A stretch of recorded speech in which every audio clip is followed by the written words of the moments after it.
All right, so we're live. Couple things here. Thank you for the quality of this video is not the greatest, and we're just getting set up here. I'll tell you why the quality is not the best. Um, anyway, it's the end of the night. It's 4 o'clock in the morning in Koh Samui, Thailand, and traveling the world. Tell you all about it right now. Tell you all about everything and how I'm going to help you in the YouTube channel, and check out some of the videos that we got going on here on the channel. We're blowing it up. We got a lot of subscribers, quick, fast. I'm going to put out some videos on how I did it, how you can get more YouTube subscribers. Because how you can grow your channel quick in a couple days, how you can get more views, how you can improve your content, looking at the analytics on YouTube, and what is that analytics? Like, what can you do with that? How can you play that angle smart?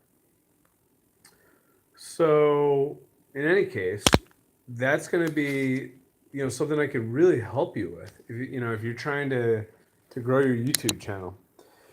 And because I just looked at it as like, okay, so I got some great content, got some great ideas. The brand of Andrew Fry and who I am, I have succeeded I've had high levels of success in business and in sales, teaching, training, consulting, entrepreneur.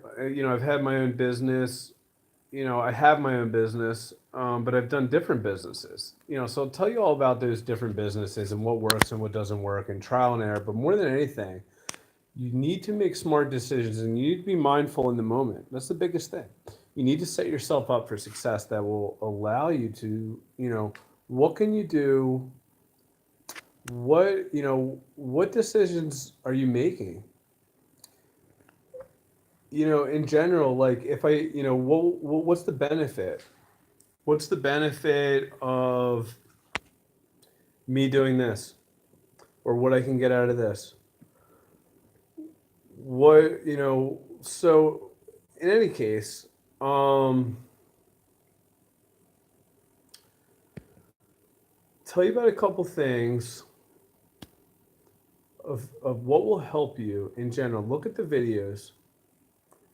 There's four areas where I'm really good and then I've done well at in helping. And one of those areas is teaching, training. Um, I mean, the thing that and everything that I say, I don't mean with any conceited or cockiness, or don't mean any harm or any intention like that. I don't mean to come off anyway, but it's just what it is because like my accomplishments and what I've done speak for themselves. And I'll tell you about those accomplishments and the scores and customer satisfaction, sustained results, marked improvements, considerable improvements over year over last year. Um, how I'll teach you how you can do it, how I did it. So this is the thing. I've been in hotel management for 15 years now, and my journey has mostly been in the front office, but housekeeping as well. Did a little bit of sales. Director of operations, director of rooms at big hotels, resorts, you name it. Las Vegas, casinos, teaching. But what has my niche has been. Here's how we can get great scores in customer satisfaction every month and to set ourselves up for success to get the best possible scores that we can get. And how you do that and how I do that is I teach the hotels how you can position yourself with your approach to it in every aspect. But the key, and I can't say this enough, get everybody to understand the management team. Um, you got to get the associates to be in the moment. That's the biggest key. If you can get each and every associate to be in the moment, to be aware, to be mindful, to do their best job. They gotta, so you gotta set them up for success. How can you coach them? How can you tell them what's coming up, on the docket? So there's no surprises. So they're able to, with their mind, because you got to look at the limitations that the associate has a little bit. They're thinking about their job, the checklist, and stuff like that, and they may not even like the job that much. So, how can you set them up for success? Because what happens is, in a hotel, if let's say you have a big group that comes in and they all want to check in early, and their expectation is they can check in early because no one has prepared them for that. And although that situation may not be fair to the hotel, because it's, in general, it's an unfair expectation if you want to check in at 7 o'clock in the morning, if you're a hotel guest. But at the end of the day, the expectation is the expectation, and you do your best job to win that interaction. So you got to remind your associates every day, hey, it's about each interaction. I can't stress it enough. The biggest thing that has allowed me to succeed in every job and put up big time accomplishments and results, and again, I don't mean that with any, I don't want to sound conceited or anything like that, but my resume speaks for itself. But what has allowed me to succeed is being in the moment, being mindful in the moment, and then teaching that approach at the job at hand. So it's very simple. The front desk agent has a job to do a checklist and all this kind of stuff, and you gotta set them up for success. So what happens is, if you don't have the right pre-shift meeting, if you don't have the right pre-shift meeting and coach them with the group that's coming in, and you got to be honest with your team. Say, guys, listen, here's what's going on. This group may have a unfair expectation. They may want to all check in at 10 o'clock in the morning. They're very high. They have a lot of demands. They want everything. They want free room service. They have whatever the situation is about their expectations, and it's just what it is. So you tell your team, here's what we're in, and here's how we're going to win this situation. All right, so here's how we're going to do the best job at the situation at hand. So simple. But if you don't do that, what ends up what happens is the front desk worker mind becomes chaotic, and they can do anything. And that sets up, they can do anything in terms of what they may say, because their attitude and their mind shuts down. And they may not have the best approach at handling a stressful situation. And they may be upset because the guest is like, I need the room, I want the room right now. So you gotta anticipate what is going to come from the group and from the situation. And you gotta coach your associate in any business, and this applies to any business. So you look at it and you look at you just look at what's going on a daily basis. You set yourself up for success as much as you can. All right, so you set up all the meetings, the resume meetings, you go over the group, you do everything that you can to offer the best product and experience to the guest or customer that you can, no matter what. So you set yourself up to do that as best you can. All right, so with that being said, doesn't always go to plan. And how you come back from that and how you coach them and how you anticipate, you got to anticipate. So letting it by, it's unbelievable, by just saying one or two things to your team before the day starts, it will allow them to succeed and it will produce good results, because you have to take care of the associate's mind, and you have to make sure that the culture and everyone's state of mind is in good balance. And how you do that is, you do your best job to coach them up. And for instance, I would say to the team, I would say, like, guys, here's what's going on. We have a challenging situation. This group wants to check in early because they have meetings going on in the hotel. Um, and you got to be honest with the team. You got to let them know. You got to remind the team to to think about the guest and what the guest is thinking about, right? So the guest just checked in, the guest just came from Japan or China or Thailand or, Pasadena, California, wherever it may be, all the way in to your hotel, right? So they're here. They're here for their group, their event, whatever is going on. And they're tired. They're whatever situation they're going on. An infinite amount of examples of what the guest experience is going through, because the guest experience is not just about what you deliver for the guest at your hotel. It's about their experience of what they're going through and everything. So a lot of it's not fair to hotels, but it's at the end of the day, the metrics that a lot of the metrics that all the hotel companies do.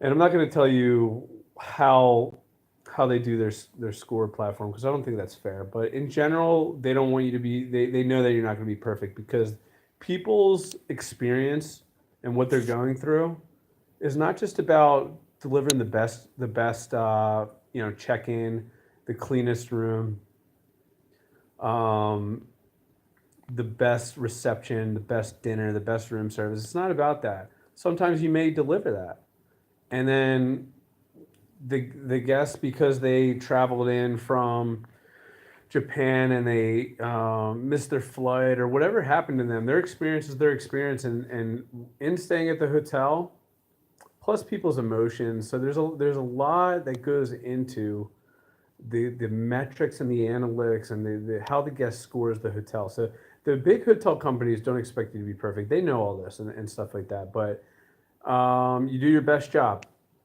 You do your best job to set your hotel up for success. There's going to be a lot of uncontrollables. There always is, no doubt about it. Some of it's fair, some of it's not fair. Sometimes you get lucky, sometimes you don't. But if you position yourself in general systematically and have the structure in place,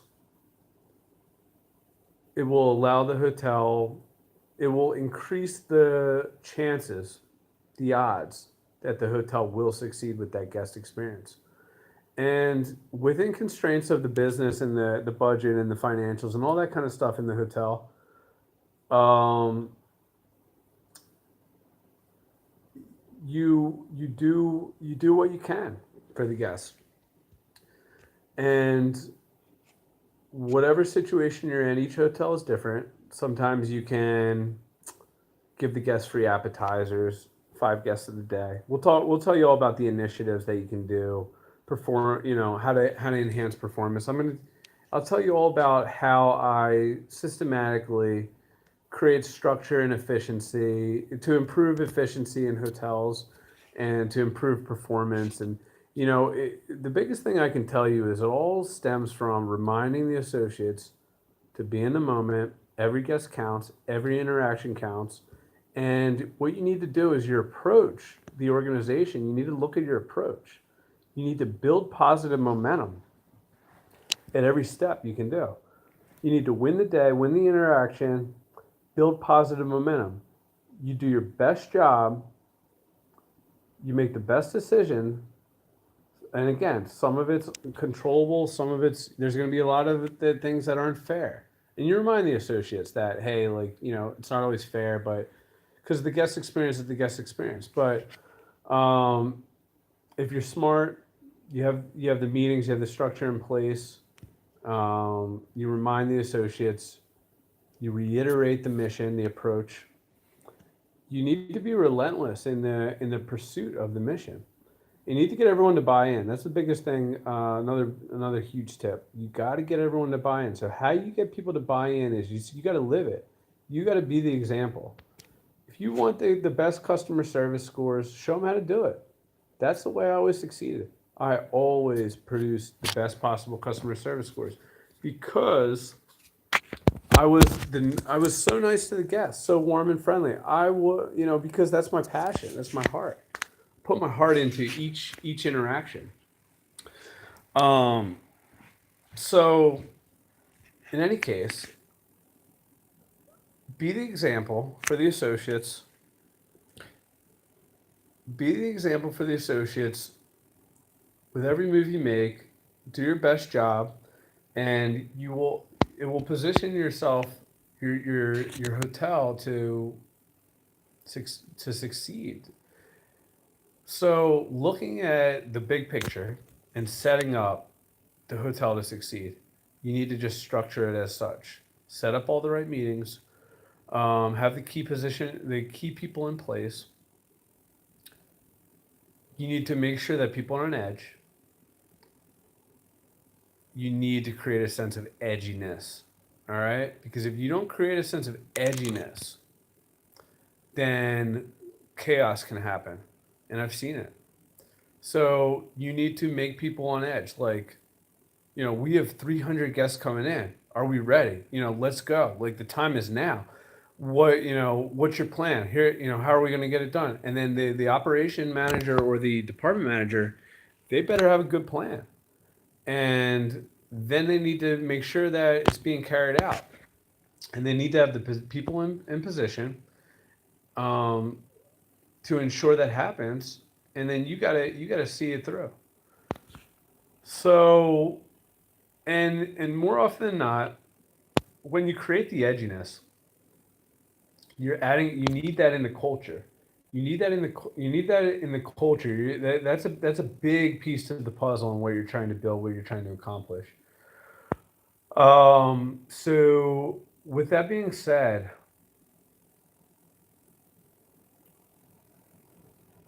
by having that in, the edginess, creating it, you want everyone to be worried, like, are we going to have the rooms ready? How are we going to get the rooms ready? Because, and ultimately you boil it down to everybody needs to do their job, their best job. They need to be happy. Let's make them as happy as we can.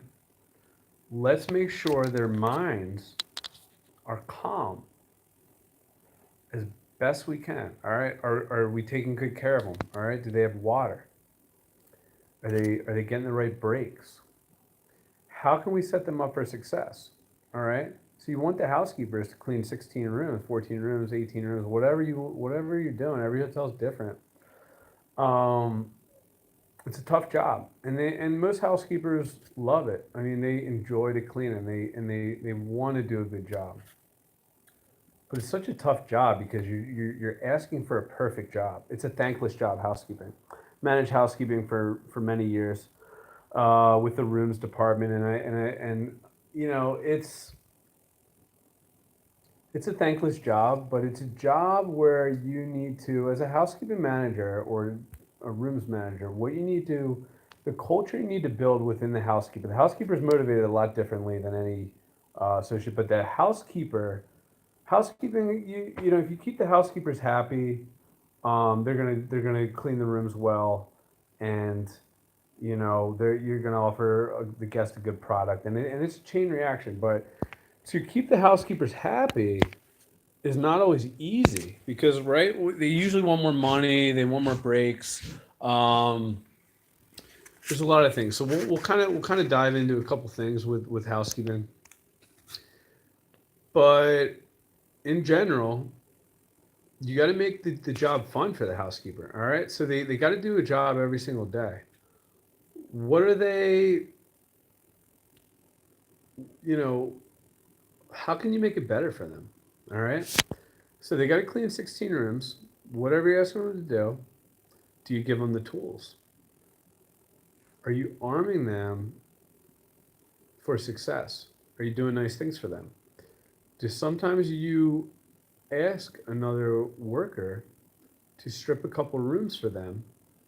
But that part is tricky because you don't want them to expect that.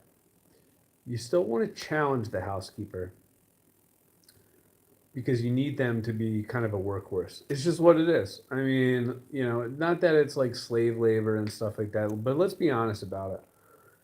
They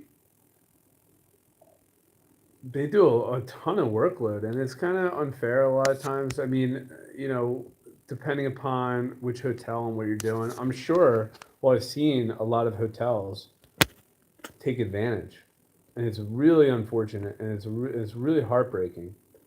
Um, but I'm going to tell you some healthy approaches to managing housekeeping and how you can coach your associates,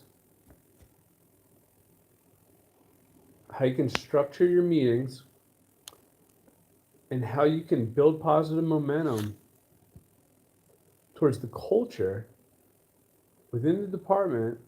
And each department needs to do that. Each department needs to build positive momentum and contribute to the success and the mission of the hotel, which is get great scores, offer the guests a great experience, improve revenues, all those kind of things. Like, the mission, the pursuit. Every department needs to, you know, every department needs to handle their business and work towards that pursuit, that mission. And so you set up your structure of your daily, of the daily checklist, and minute by minute, you gotta set everything up for success. You gotta plan. You gotta be ahead of the game. You gotta anticipate. You need to anticipate. You need to anticipate and coach your associates on what is to come. I mean, I can't. That's one of the biggest keys to how I have been putting up sustained, great customer service scores. So you gotta do nice things for the associates, and you gotta connect with them. So we're kind of going a little bit all over the place here, but um, everything that you're doing, big picture, is you need to ensure that the organization and any company, any business, the organization is building positive momentum to the mission at hand. All right. So you got to take a step back and look at what you're doing, and micro it down a little bit, and just look at step by step. How can we get better? How can we improve?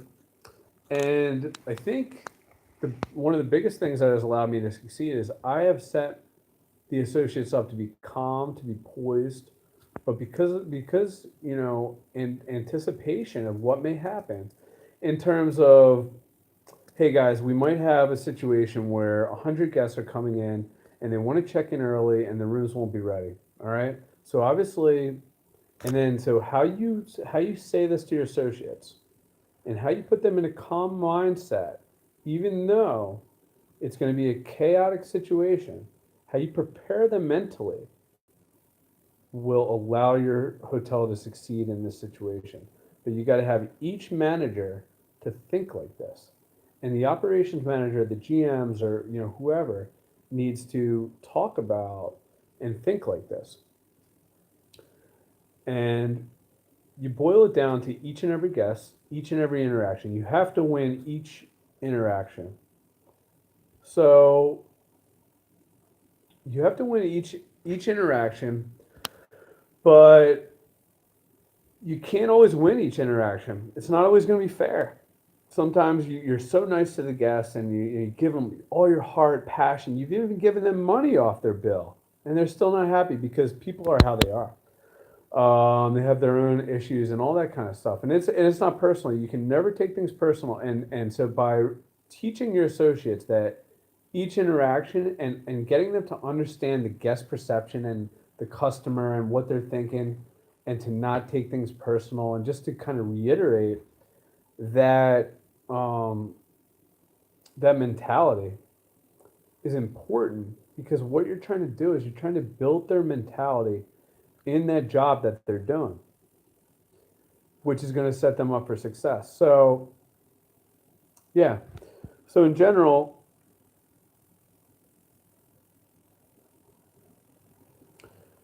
so yeah, in any case, um, we'll tell you more about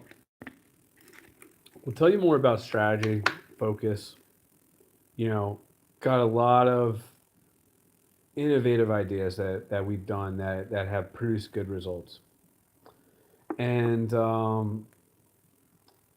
a lot of it's simple, but more than anything, it's mentality, approach, keeping a positive attitude, and being that example, but teaching your associates. All right. Now, you must understand and you must be aware to it, whether it's fair or not, that the associate is not as disciplined, doesn't like the job as much, won't want to operate to the mission of the business as much as you. And I'm not talking about each associate, some associates. Some associates are more passionate than others. So, in general, you need to know about people's, you need to connect with people. So, and you do your best job to lead them and motivate them to how they are and what you can do within the constraints of the business. And I'll tell you all about that and how to be creative.